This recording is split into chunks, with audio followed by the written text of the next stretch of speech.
Assalamualaikum warahmatullahi wabarakatuh. Waalaikumsalam warahmatullahi wabarakatuh. Bismillahirrahmanirrahim.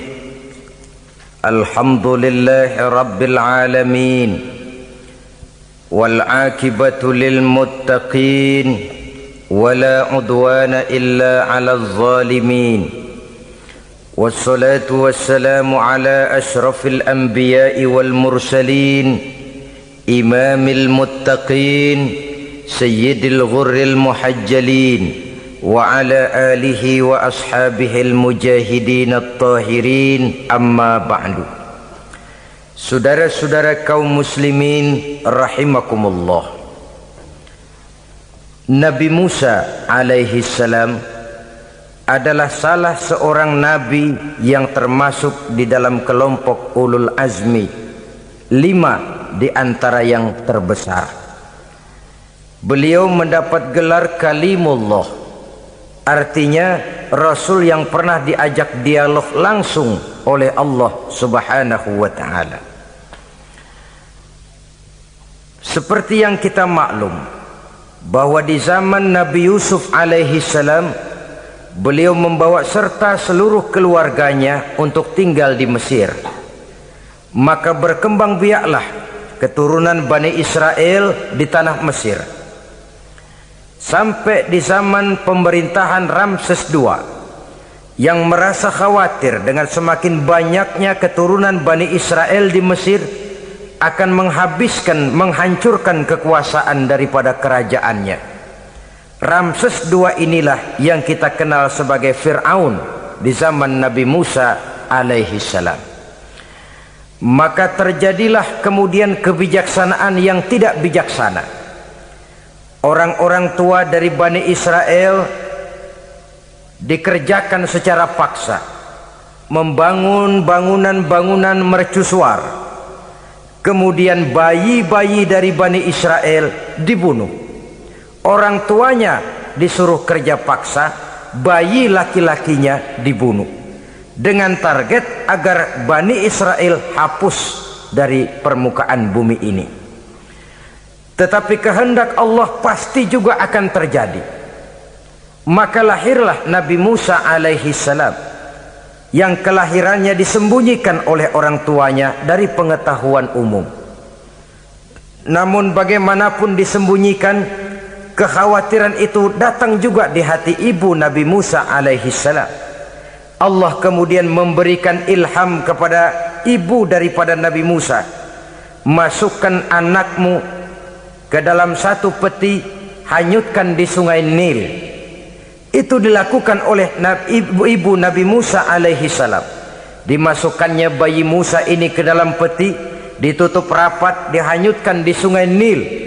Kemudian ibu tadi memerintahkan saudara perempuannya untuk mengikuti kemana peti ini hanyut di bawah arus sungai Nil. Adapun peti ini kemudian hanyut dibawa oleh arus sungai Nil, memasuki istana Fir'aun. Maka permaisuri atau istri daripada Fir'aun melihat peti hanyut itu, diperintahkan tentaranya untuk mengambil peti tadi. Manakala peti terbuka, berisi seorang bayi laki-laki yang sangat mungil, sangat gembiralah istri daripada Fir'aun. Diusulkannya kepada suaminya agar bayi laki-laki tadi diambil saja, dijadikan sebagai anak angkat, dipelihara dan dibesarkan dalam istana. Fir'aun menerima usul daripada istrinya. Maka sejak saat itu dijaga, dipelihara dan dibesarkanlah Nabi Musa alaihi salam di lingkungan istana Fir'aun laknatullah alaihi. Begitulah ia memasuki masa remajanya, tumbuh sebagai anak angkat daripada Fir'aun dengan segala fasilitas yang serba cukup di dalam istana Fir'aun, sampai pada masanya di mana ia kemudian menyadari bahwa ia sebenarnya bukan dari keturunan orang-orang Mesir, tapi berasal dari keturunan Bani Israel. Sehingga satu hari ketika ia keluar dari istana, ia bertemu dengan orang yang sedang bertengkar, satu dari keturunan Bani Israel, satu lagi dari orang Mesir. Musa membantu orang Israel ini melerai perkelahian, tapi kemudian Nabi Musa memukul orang Mesir tadi, dan memang hebat, sekali pukul mati. Saudara-saudara, tidak sengaja Nabi Musa itu hanya memukul, memberikan peringatan, tapi mati. Ini disembunyikan oleh Nabi Musa, tapi bagaimanapun disembunyikannya, akhirnya toh tahu. Apalagi Fir'aun sejak awal memang sudah mendapat firasat. Jangan-jangan inilah yang banyak diramalkan oleh dukun-dukunku, ahli nujum di istanaku, bahwa akan lahir seorang anak laki-laki dari keturunan Bani Israel yang akan menghancurkan kekuasaanku, memusnahkan kerajaanku. Jangan-jangan ini orangnya. Sejak hari pertama menemukan bayi Musa, Fir'aun sudah punya firasat ke arah itu. Tapi karena kalah oleh desakan istrinya, maka diterimalah Musa untuk dibesarkan di dalam lingkungan istana.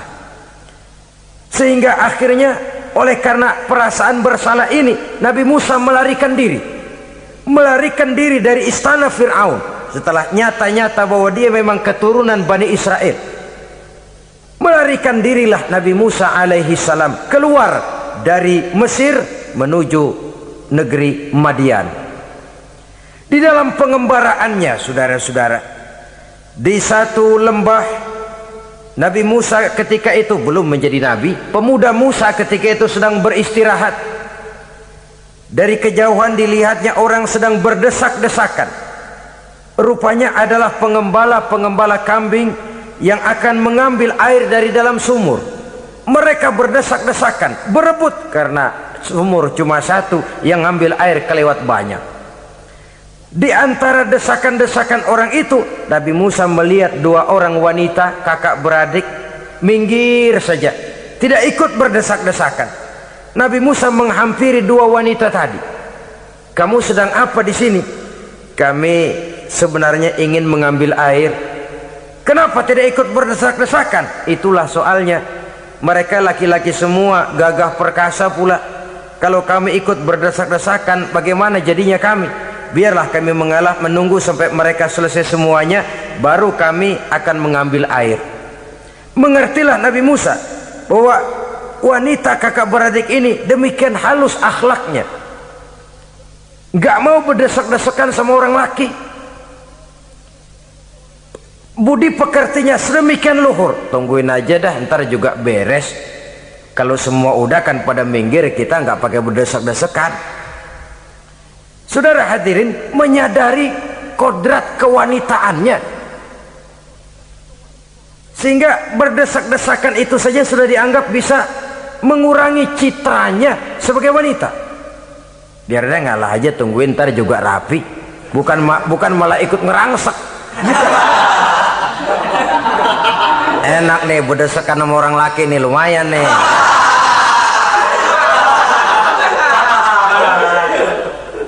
Sepintas itu saja sudah cukup bagi Nabi Musa, pemuda Musa, untuk menilai akhlak daripada wanita itu tadi.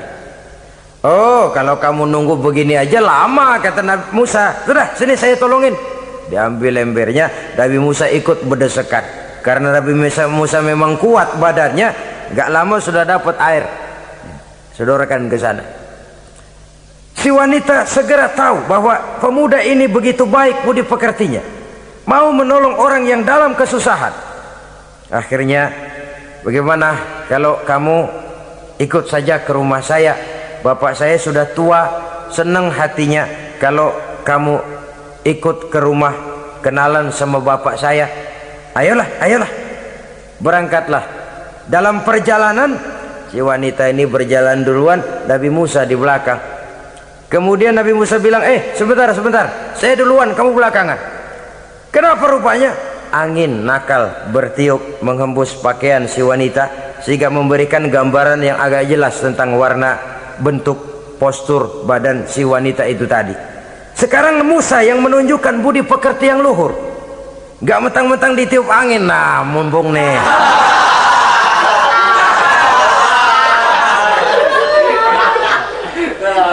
rezeki nih kapan lagi nyari yang begini ya.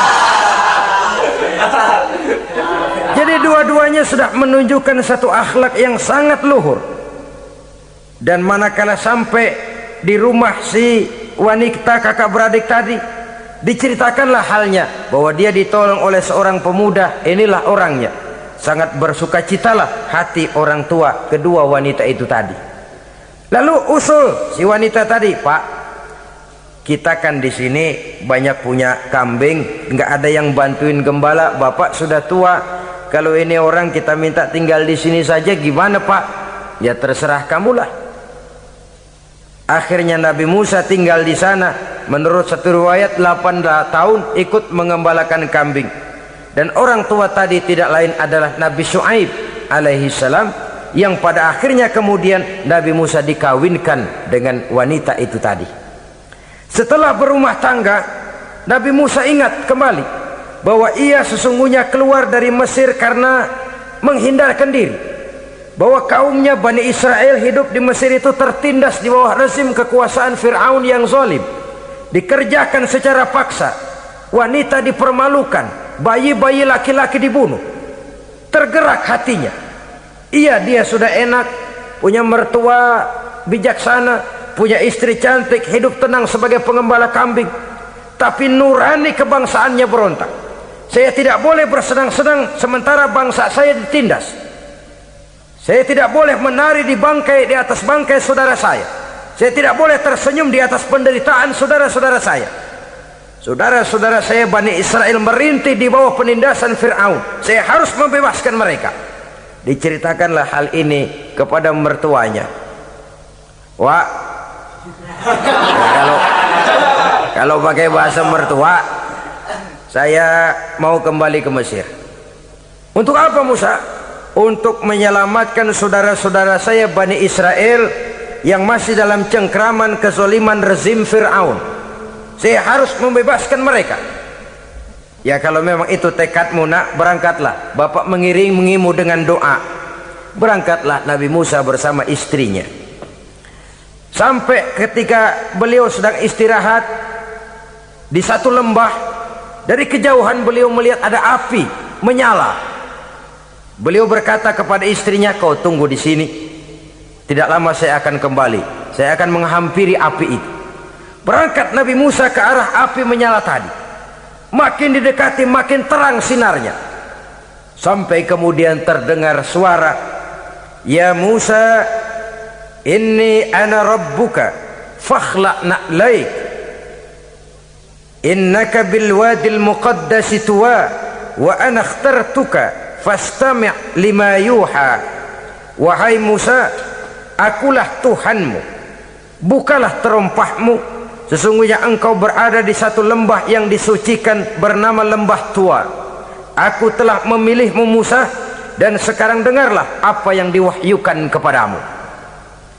Pada saat itulah turun wahyu pertama, dan resmilah sudah Nabi Musa diangkat menjadi Rasul oleh Allah subhanahu wa ta'ala di satu lembah di Bukit Tursina. Apa wahyu yang pertama turun? Bunyinya, innani anallah la ilaha illa ana fa'budni.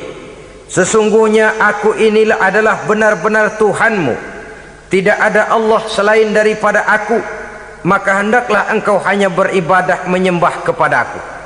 Ini umum saudara. Semua Rasul yang diutus Allah, inilah ajaran prinsipnya. Anallah la ilaha illa ana, akulah Allah Tuhanmu, tidak ada Tuhan lain selain Allah. Semua Rasul membawa ajaran ini. Oleh sebab itu, bukan hanya sekadar percaya kepada Tuhan saja yang penting. Sudahlah, pokoknya kan percaya kepada Tuhan. Iya, Tuhan yang mana?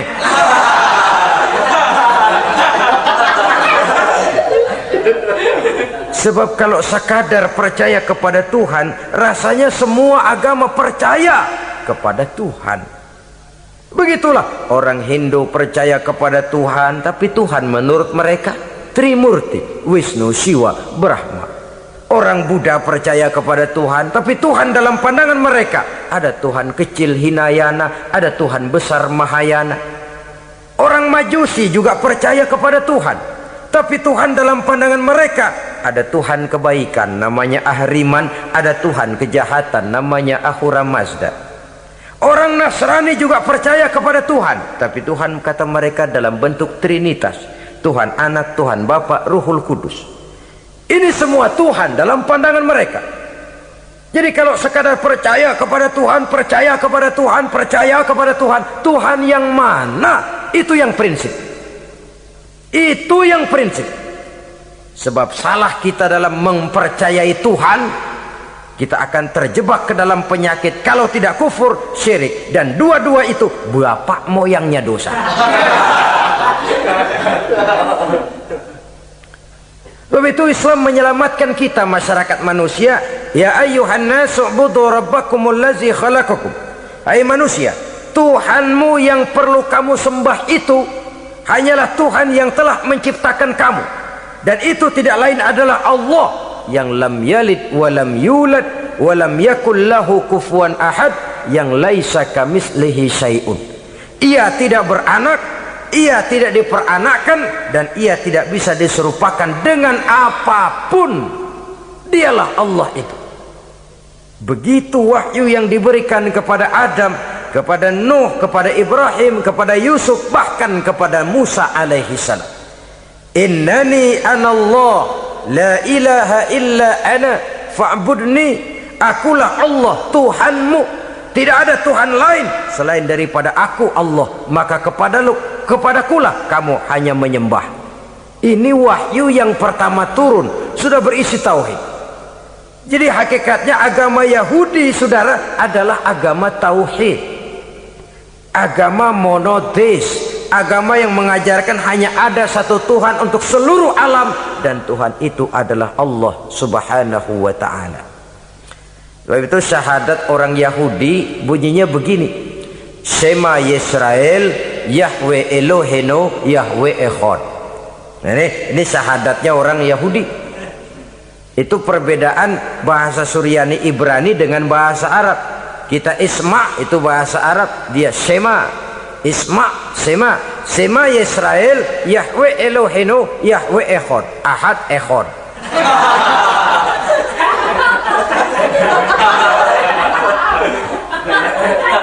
Maksudnya jelas, Shema Yisrael Yahweh Elohenu Yahweh Echad. Dengarlah hai Israel, Tuhan kita ialah Tuhan yang Esa. Yahweh kata mereka, Tuhan kita ialah Tuhan yang Esa. Esa tunggal, tidak beranak, tidak diperanakan. Kalau masih beranak, masih diperanakan, jangan Esa disebut, sebab dia masih berbilang, dan maha suci Allah daripada sifat berbilang. Jadi asas dari seluruh misi yang dibawa oleh Rasul yang 25 itu sama, tauhid inti ajarannya. Setelah tauhid, wa aqimis sholata li zikri, dan dirikanlah solat untuk mengingat aku.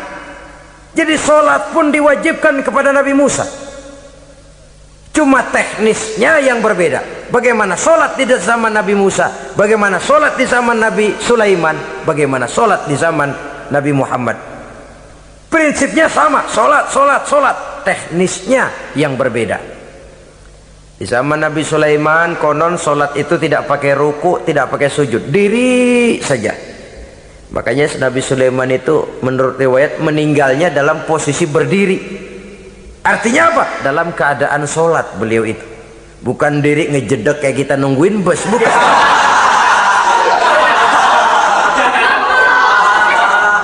Berdiri dalam kondisi solat. Tapi yang jelas solat itu setiap Nabi, hanya teknisnya saja yang berbeda. Jadi ini sudah akidah dan syariat. Akulah Allah Tuhanmu, tidak ada Tuhan lain selain aku. Ini kan akidah. Yang kedua, wa aqimis sholata li zikri, syariat. Dirikan solat untuk mengingat aku. Inna sa'ata atiyatun, sesungguhnya kiamat itu pasti akan datang. Ini juga sudah urusan beriman, percaya kepada yang gaib. Saudara-saudara kaum muslimin rahimakumullah, setelah mendapat wahyu ini, turunlah perintah Allah kepada Nabi Musa. Apa kata Allah? Izhab ila fir'auna innahu tagha. Sekarang Musa, berangkatlah kamu menuju Fir'aun. ia telah melampaui batas. Berangkatlah kamu ke sana Musa, hadapi Fir'aun, sampaikan dakwah ini. Ia telah melampaui batas. Innahu tagha, ia telah berlebih-lebihan. Nah, saudara-saudara, jadi dua fungsi sudah. Kalau pada mulanya Nabi Musa berniat kembali ke Mesir hanya untuk membebaskan kaumnya Bani Israel, sekarang malah bertambah. Tidak hanya sekedar itu, malah lebih utama adalah menyampaikan risalah, menyampaikan misi kerasulannya, menyadarkan Fir'aun, menegakkan tauhid, mengembangkan syariat. Bertambahlah tugas Nabi Musa sebagai pejuang bangsa, juga sebagai mujahid, pejuang agama.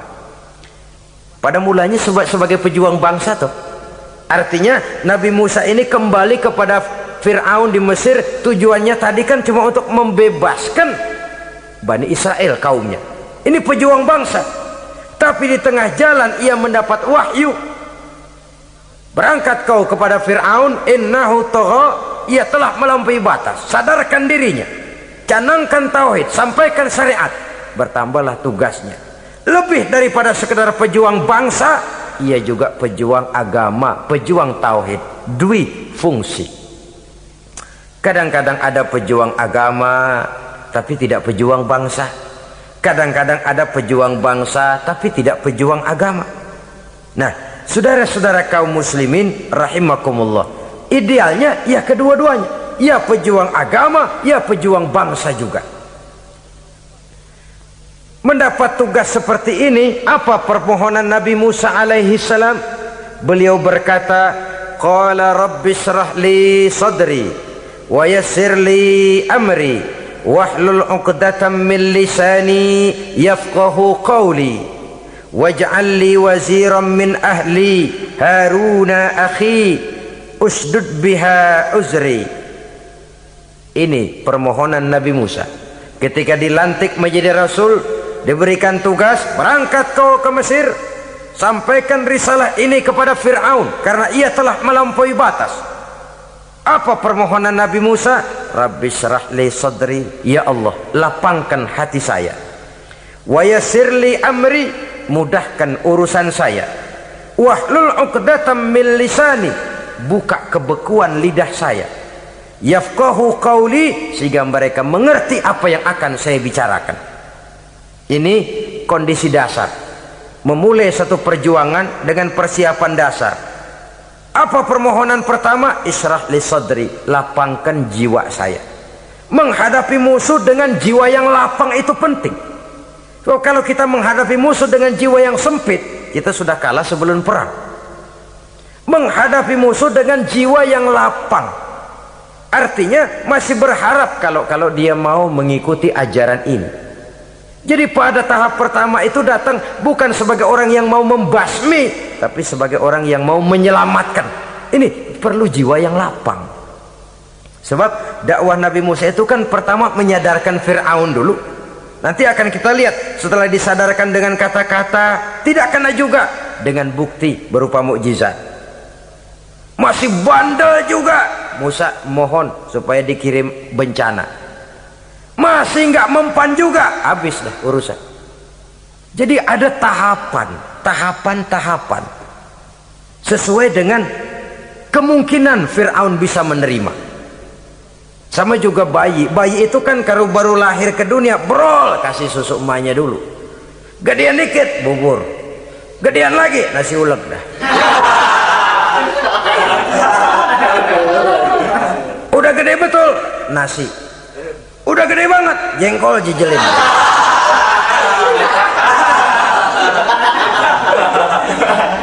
Jadi ada semacam tahapan.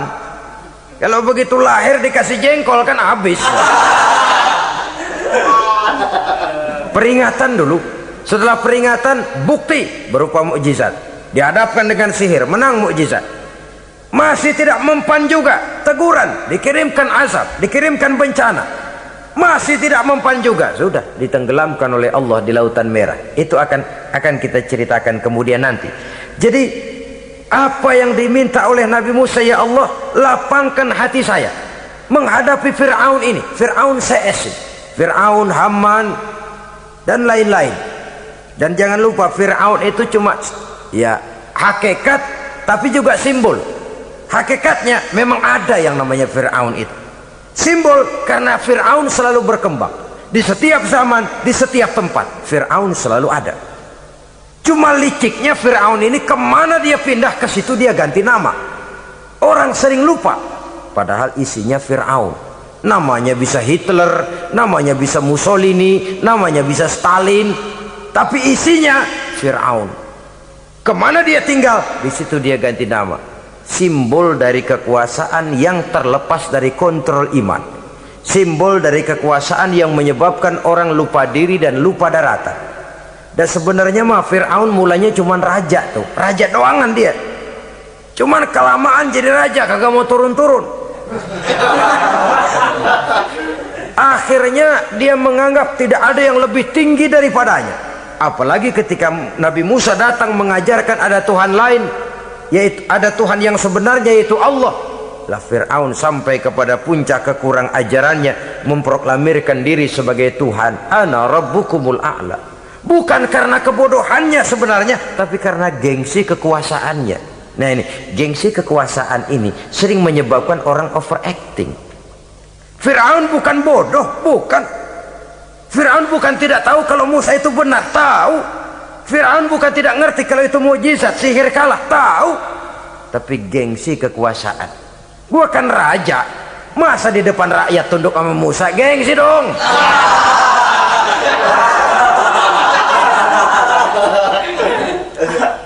Cobalah lihat, gengsi kekuasaan sering membuat orang mau menginjak-injak kebenaran, mau membohongi hati nuraninya sendiri, mau membohongi kolbinya, hatinya.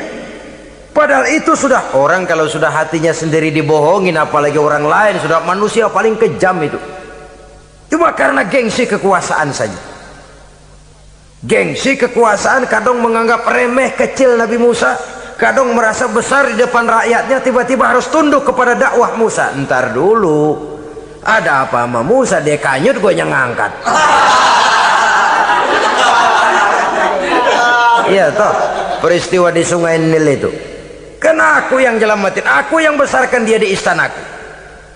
Gengsi kekuasaan sering menyebabkan orang overacting.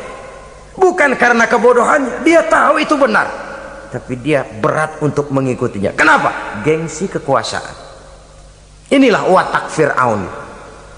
Oleh sebab itu Nabi Musa minta, ya Allah, lapangkan hati saya menghadapi orang kayak Fir'aun ini. Wa yassirli amri, dan mudahkan urusan saya. Ini orang berjuang itu, saudara, setelah segala taktik dan strategi dibicarakan, segala persiapan fisik disiapkan, jangan lupa wa yassirli amri, ya Allah, mudahkan urusan saya. Sebab sepanjang yang bisa kita lakukan hanyalah berusaha dan berusaha. Kepastian, ketentuan, hak prerogatif daripada Allah Azza wa Jalla. Kalau Allah memberikan kemudahan, satu dunia orang mau menghadang, no problem. Kalau Allah sudah memberikan kemudahan, satu dunia orang mau mendatangkan kesulitan, gak ada gunanya. Wa yassirli amri, mudahkan kiranya urusan saya ini ya Allah. Karena sudah terbayang oleh Musa. Pertama, faktor psikologis. Bagaimanapun Fir'aun itu kan bapak angkat sendiri. Ya orang kalau nasihatin orang lain barangkali nggak terlalu jadi beban moral. Tapi kalau sudah menasehati orang yang pernah mengasuh dan membesarkan dia, itu kan beban moral.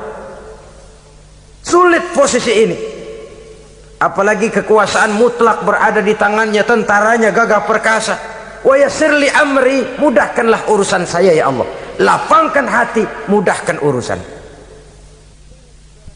Saudara-saudara kaum muslimin rahimakumullah, permohonan yang ketiga dari Nabi Musa setelah minta dilapangkan hati dan dimudahkan urusan, wahlul 'uqdatam min lisani, bukalah kebekuan lidahku.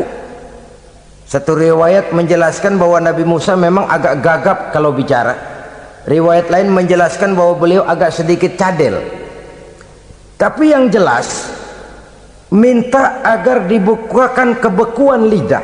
Ini mengandung Satu pelajaran bahwa cara menyampaikan sesuatu akan sangat menentukan sesuatu itu sendiri. Sesuatu yang baik, kalau salah cara kita mengucapkannya, salah cara kita menyampaikannya, jadi tidak baik kesan orang. Ini soal ucapan. Soal hati itu Allah saja yang tahu. Tapi kan orang sebelum tahu hati ini, omongan yang didengar, tingkah laku yang dilihat. Maka ini yang diminta oleh Nabi Musa alaihissalam. Misi risalah ini berat, menyampaikan pesan ilahi ini tidak ringan. Kalau salah saja ngomong akan timbul kesalahpengertian. Oleh sebab itu, wahlul 'uqdatam min lisani, bukalah kebekuan lidah saya ini supaya lancar bicara untuk menyampaikan yang hak, menghancurkan yang batil. Cara kita menyuguhkan sesuatu sangat menentukan sesuatu itu sendiri.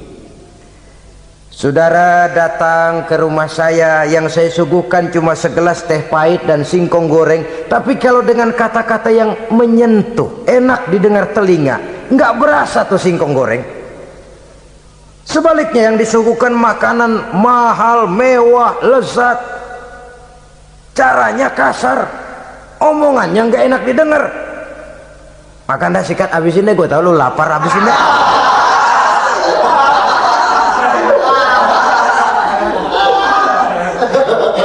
Rasanya biar lapar juga nahan juga gitu. Apa itu? Bukan makanannya yang tidak enak, bukan kita nggak doyan, bukan, caranya itu loh, caranya. Nah, Islam ini agama yang baik. Kalau disampaikan dengan kata yang tidak baik, akan timbul, oh Islam kok gitu ya. Nah ini yang tidak diinginkan oleh Nabi Musa. Wahlul 'uqdatam min lisani. Kita begitulah dalam kehidupan ini, kadang mendengar satu ceramah bisa berurai air mata, bisa histeris, bisa gembira. Kenapa? Kepandaian orang menyampaikannya. Bicara dia 2-3 jam, rasanya baru 5 menit, baru sebentar kok tahu-tahu sudah selesai. Ada yang udah setengah jam, baru seperempat jam ngomong, udah rasanya udah kayak 3 jam.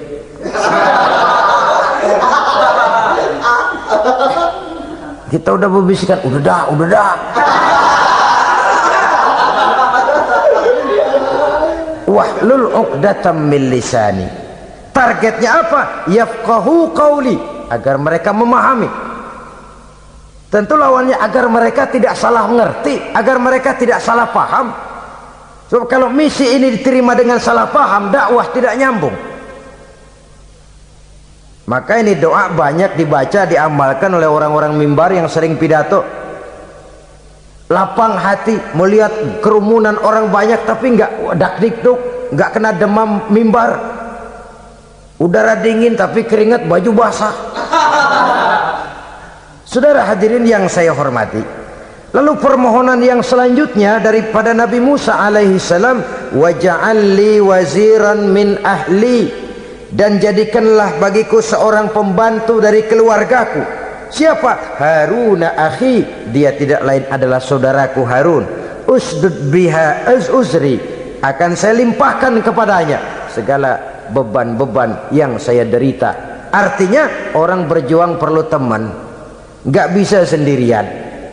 Nggak, bagaimanapun hebatnya kita tetap memerlukan bantuan daripada orang lain.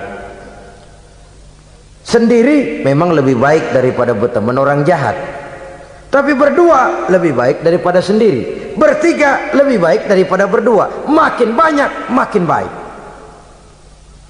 Untuk satu persoalan yang besar memerlukan kebersamaan. Begitulah Nabi Musa memberikan contoh. Saya tidak bisa berjuang sendiri, saya minta dibantu oleh saudara saya Harun. Jadikan dia pembantu saya, tempat saya membagi suka dan duka dalam perjuangan ini, tempat saya bercerita, tempat saya mengeluh, tempat saya melarikan persoalan. Sebab beban hati itu akan berkurang kalau kita ada tempat kita bercerita. Nah, saudara-saudara, berangkatlah Nabi Musa ke Mesir, kemudian mulai menyampaikan dakwahnya kepada Fir'aun laknatullah alaih. Fir'aun mendengar Musa datang kembali, kemudian terjadilah forum dakwah itu. Apa kata Fir'aun? Musa, kamu kemana saja? saya pergi ke Madian. Apa yang kamu lakukan? Begini, begini, begitu. Kamu melarikan diri? Pada mulanya iya. Dan sekarang apa maksud kamu datang kembali ke Mesir? Semula saya ingin membebaskan kaum saya Bani Israel. Lalu saya kemudian menerima wahyu dari Allah. Ditugaskan, diperintahkan langsung oleh Allah Sang Maha Komandan untuk datang menemui Tuhan, menyadarkan Tuhan dari kesesatan selama ini. Siapa Allah itu Musa? Allah adalah Tuhan saya dan Tuhan juga dan Tuhan seluruh alam ini. Baru nih Musa, saya baru dengar nih ada yang begini nih. Tuhanlah pakai nggak kelihatan, Tuhanlah cuma satu, yang Tuhannya banyak aja masih kelaparan.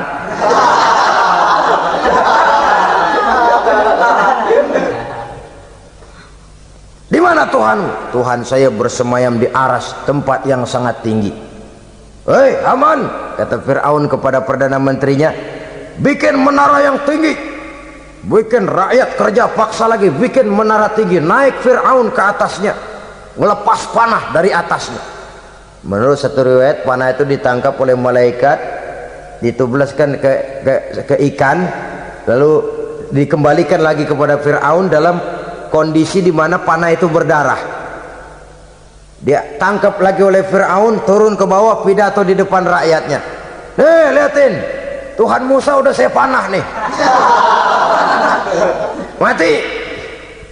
Saudara hadirin yang saya hormati, dengan segala macam dalih Fir'aun mencoba mengingkari dakwah Nabi Musa alaihi salam. Baiklah Musa, andai kata kamu benar, apa buktinya? Tuhan mau apa? Kamu sanggup menandingi tukang sihir saya? Insya Allah. Ayo kumpul tukang sihir, kumpul. Kumpulkan tukang sihir, dilepaskan tali-tali kecil, berubah jadi ular mengejar Musa. Musa oleh Allah difirmankan, lemparkan tongkatmu Musa. Musa melemparkan tongkatnya. Tongkat Musa kemudian berubah menjadi ular besar yang menerkam ular-ular kecil tadi. Habis itu ular kecil ciptaan tukang sihir Fir'aun. Begitu hebat mukjizat yang diberikan Nabi Musa, dan Fir'aun tahu itu mukjizat, tapi dia ingkar juga, tidak mau beriman. Sudah nyata bukti, sudah jelas saksi, dia tetap ingkar. Akhirnya Nabi Musa berdoa memohon kepada Allah, Rabbana innaka ataita fir'auna wa mala'ahu zinatan wa amwalan fil hayatid dunya. Wahai Allah, sungguh engkau telah memberikan kepada Fir'aun dan para pembesarnya zinatan, segala macam perhiasan, wa amwalan, dan segala macam harta benda, fil hayatid dunya, di dalam kehidupan dunia ini. Rabbana liyudillu an sabilik, semuanya hanya menyebabkan mereka jadi sesat dari jalanmu. Rabbana tmis ala amwalihim, ya Allah binasakanlah mereka di dalam hartanya. Wasdud ala qulubihim, tutuplah pintu hatinya. Fala yu'minu hatta yarawul azab al-alim, mereka tidak akan beriman sampai mereka melihat azab yang sangat pedih. Sudah dibuktikan dakwah baik-baik tidak mempan, bukti berupa mukjizat tidak kena, sampai dikirimkan teguran berupa berbagai macam bencana masih tidak juga beriman. Akhirnya Nabi Musa memutuskan, kalau begitu menyelamatkan kaum dululah. Kaumnya Bani Israel dibebaskan dari perbudakan, dibawa oleh Musa keluar dari Fir'aun, dari Mesir, dikejar oleh Fir'aun. Dalam pengejaran ini sampailah Nabi Musa di tepian Laut Merah. Buntu, depan laut, belakang tentara Fir'aun. Maju kecebur, mundur kepergok musuh, nggak ada pilihan lain. Dalam kondisi seperti ini, Allah subhanahu wa ta'ala berfirman kepada Musa, lemparkan tongkatmu ke laut, hai Musa. Musa melemparkan tongkatnya ke laut, terjadilah mukjizat. Laut terbelah, jalan muncul ke permukaan laut. Lewat Musa di jalan itu, Fir'aun terus mengejar. Ketika Musa sampai di tepian sebelah sana, Fir'aun masih di tengah jalan. Laut menutup kembali, hilang itu jalanan. Fir'aun dan seluruh tentaranya tenggelam di Lautan Merah. mati. Pada saat kondisi seperti itulah Fir'aun dalam keadaan menghadapi sakaratul maut, napas cengap-cengap, hampir putus di leher, berkata dia, amantu bi rabbi Musa wa Harun. Kalau begini mah saya juga percaya dah sama Tuhan, percaya dah sama Tuhannya Musa dan Tuhannya Harun. Kata malaikat maut, kemarin kemana mas?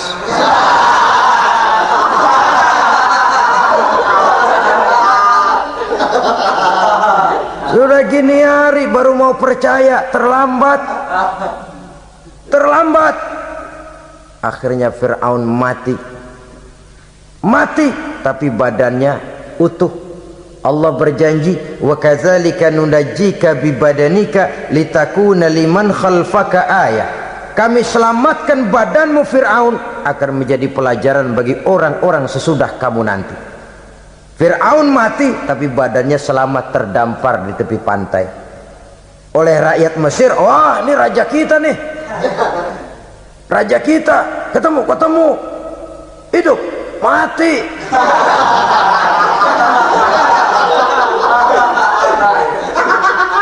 Kemudian sesuai dengan tradisi raja waktu itu, dimumilah badannya, diawetkan, sehingga sampai sekarang jenazah atau jasad daripada Fir'aun ini masih tersimpan dengan baik di museum negara di Mesir itu. Saudara-saudara kaum muslimin rahimakumullah, jadi satu hal yang bisa kita ambil pelajaran daripada riwayat perjalanan dakwah Nabi Musa ini, bahwa dakwah menyampaikan risalah memang bukan jalan lurus dan licin bertabur bunga di kanan kirinya. Dakwah menyampaikan pesan agama jalannya berliku, berbelok, menanjak, menurun, banyak onak dan duri di sekelilingnya. Yang paling makan hati adalah apabila sudah berdakwah kepada penguasa yang zalim, seperti halnya Fir'aun ini. Bagaimanapun ia punya kekuasaan, ia punya tentara, ia bisa menghitamkan yang putih, ia bisa memutihkan yang hitam. Kalau bukan iman yang jadi landasan moral dalam perjuangan, orang mudah frustasi. Kalau berdakwah kepada rakyat kecil, resiko kurang. Kalau berdakwah kepada para pengusaha, resiko kurang.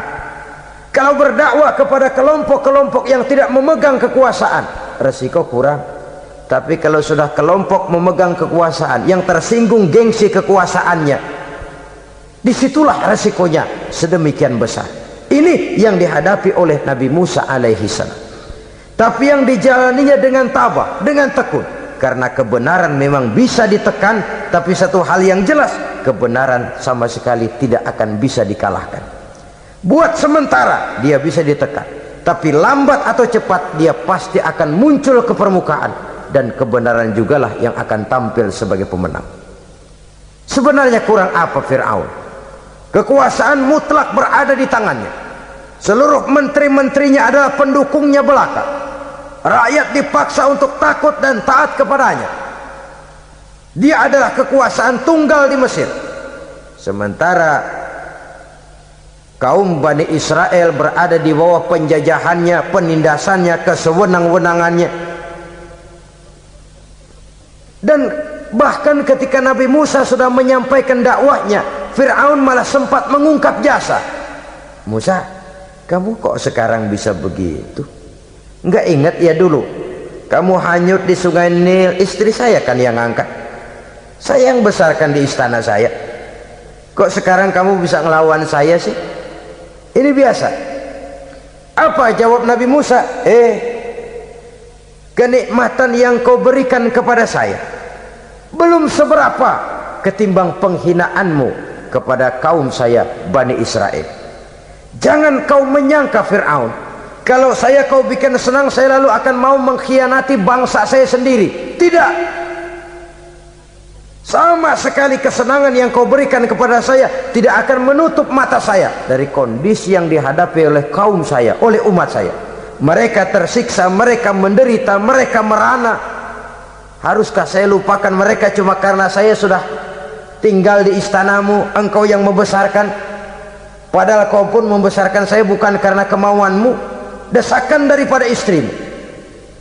Jangan ngitung-ngitung jasa Fir'aun. Andai katamu jasamu ada kepada saya, belum seberapa ketimbang penghinaanmu kepada bangsa saya Bani Israel. Di situ Nabi Musa menunjukkan sifat nasionalisme yang sangat tinggi, rasa nasionalisme yang sangat mendalam. Kadang-kadang kan orang ya seperti di zaman penjajahan Belanda, karena diangkat jadi tuan tanah, bangsanya sendiri diinjak-injak. Karena diangkat jadi centeng dikit dah, kumis mbaplang dah, bukan main. Bangsanya sendiri diinjak-injak.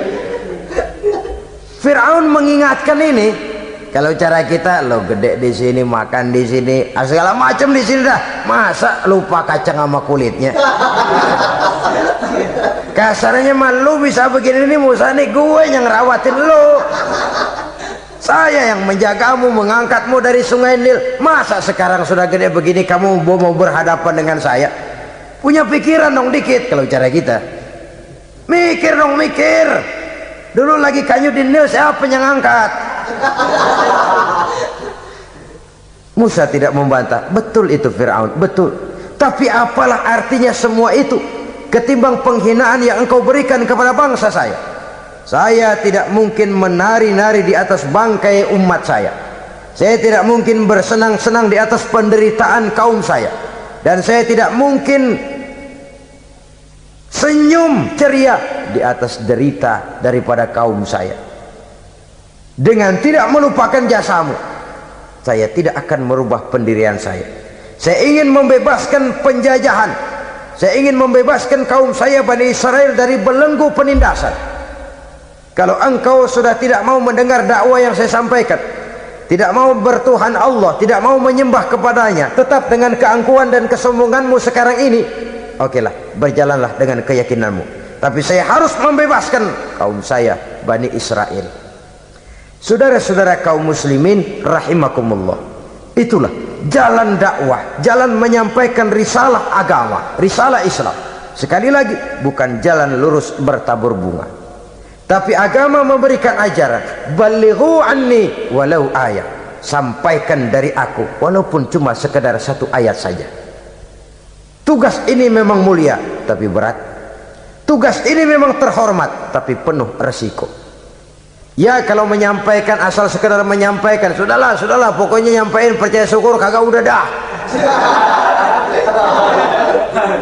Bukan cuma sekadar itu, ada semacam tanggung jawab moral.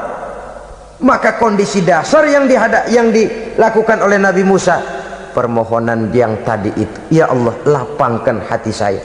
Jalan ini penuh onak dan duri, berliku, menanjak, menurun, banyak halangan, tentangan, rintangan dan fitnahan. Kemudian mudahkan urusan saya. Menentang kekuasaan Fir'aun bukan perkara ringan, bukan urusan main-main. Menentang raja yang sedang berkuasa, kekuasaannya mutlak, otoriter pula, diktator murni Fir'aun itu. Mudahkan urusan saya menghadapi jalan ini ya Allah. Karena tidak mungkin menurut otak. Mana bisa kata kebiasaan, impossible kata rasio. Kalau Allah mau memudahkan, semua jalan akan terbuka dengan mudah. Tapi kalau Allah yang mempersulit, bagaimanapun matangnya perhitungan strategi, taktik, rencana, program, planning, kalau Allah mempersulit, jalan itu akan jadi buntu jadinya. Oleh sebab itu maka persiapan zahir harus diimbangi dengan persiapan batin untuk menegakkan sesuatu yang hak, menghancurkan sesuatu yang batil, sebagaimana yang dilakukan oleh Nabi Musa alaihi salam ini. Dan segala macam tantangan dihadapi oleh Nabi Musa.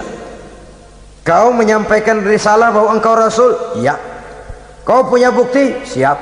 Apa buktimu? Ini, tongkat dilempar jadi ular, tangannya dimasukkan ke saku baju, lalu dikeluarkan bersinar gemerlapan, lebih sinar dari lampu merkuri. Sampai Fir'aun silau dibuatnya beras. Sudah Musa, sudah, masukkan tanganmu lagi, masukkan tanganmu lagi. Dia tahu, dia sadar itu bukan sihir, tapi lagi-lagi gengsi kekuasaannya. Sehingga pantas kalau Nabi pernah bersabda, afdalul jihad kalimatu haqqin inda imamin jair. Jihad yang paling besar adalah mengucapkan kebenaran di depan penguasa yang zalim. menyampaikan kebenaran di hadapan penguasa yang zalim.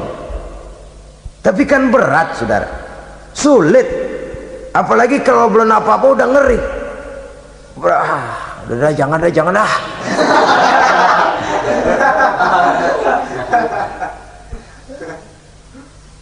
Itu sebabnya Ishrah li sadri, lapangkan hati saya. Saya tidak punya kepentingan apa-apa kecuali menyampaikan kebenaran. Kalau sudah ada kepentingan pribadi, itu yang sering jadi handicap, itu yang sering jadi jurang pemisah antara kita dengan orang yang akan kita sampaikan kebenaran tadi. Saudara-saudara kaum muslimin rahimakumullah, maka terasa benar relevannya doa yang diajarkan oleh Rasul kepada kita. Allahumma arinal haqqa haqqa warzuqna ittiba'ah wa arinal batila batilan warzuqna ijtinabah. Ya Allah, tunjukkan kepada saya bahwa yang benar itu benar, berikan saya kekuatan untuk mengikutinya. Ya Allah, tunjukkan kepada saya bahwa yang salah itu salah, berikan saya kekuatan menghindarinya. Kenapa? Orang sering tahu bahwa itu benar tapi tidak berdaya mengikutinya. Seperti Fir'aun tahu bahwa Musa itu benar. Abu Jahal, Abu Lahab juga tahu bahwa Nabi Muhammad itu benar. Abrahat juga tahu bahwa Nabi Ibrahim itu benar. Namrus juga tahu Ibrahim itu benar. Tapi mereka tidak berdaya mengikuti kebenaran karena gengsi kekuasaannya.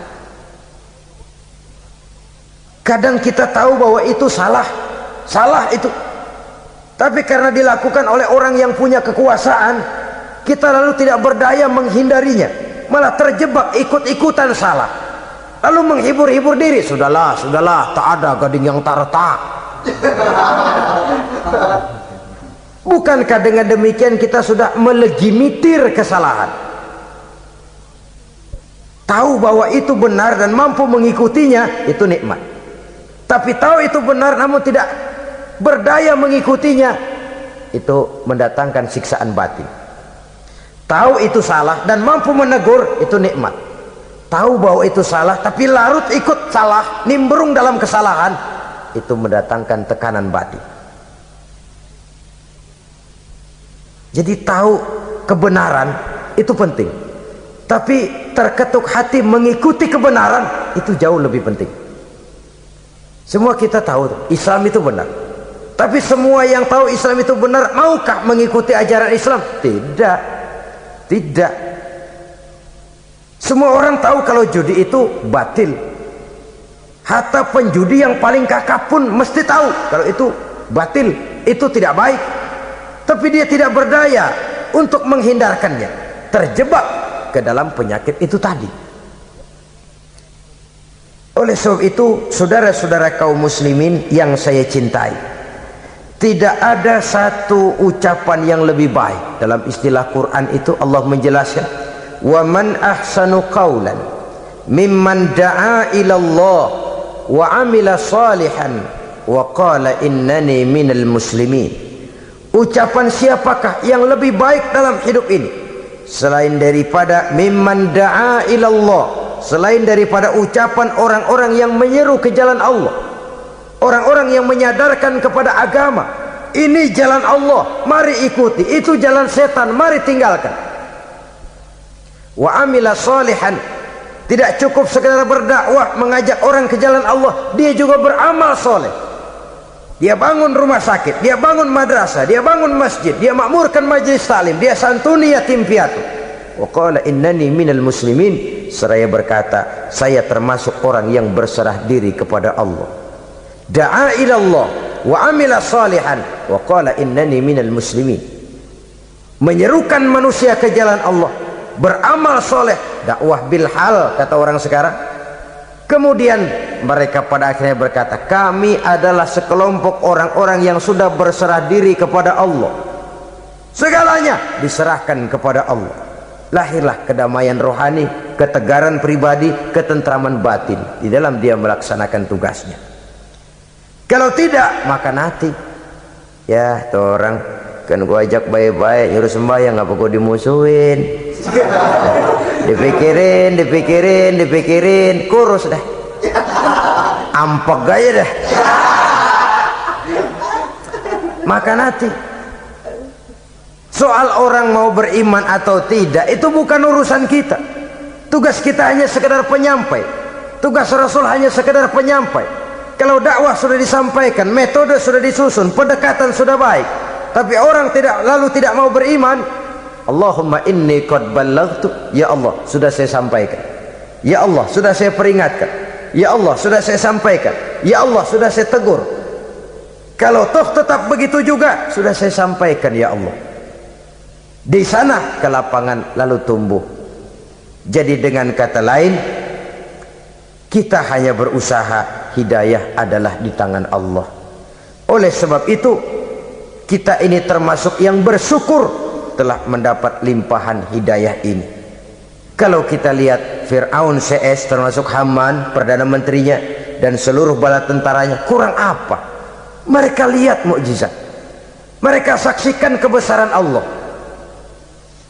Di dunia juga mereka sudah dikirim bencana, teguran kepada mereka, entah tidak juga beriman. Dan strategi Nabi Musa mula-mula dialog, diajak ngomong, diajak bicara, diajak mikir, tukar pikiran. Allah itu begini-begini, oh tidak bisa, iya begini begitu. Masih tidak percaya juga, dibuktikan mukjizat, tongkat jadi ular, tangan bisa mengeluarkan sinar. Masih ingkar juga, keluar doanya nih, doa yang ada dalam surah Yunus ayat 88-89, Rabbana tmis ala amwalihim, ya Allah cukup dah.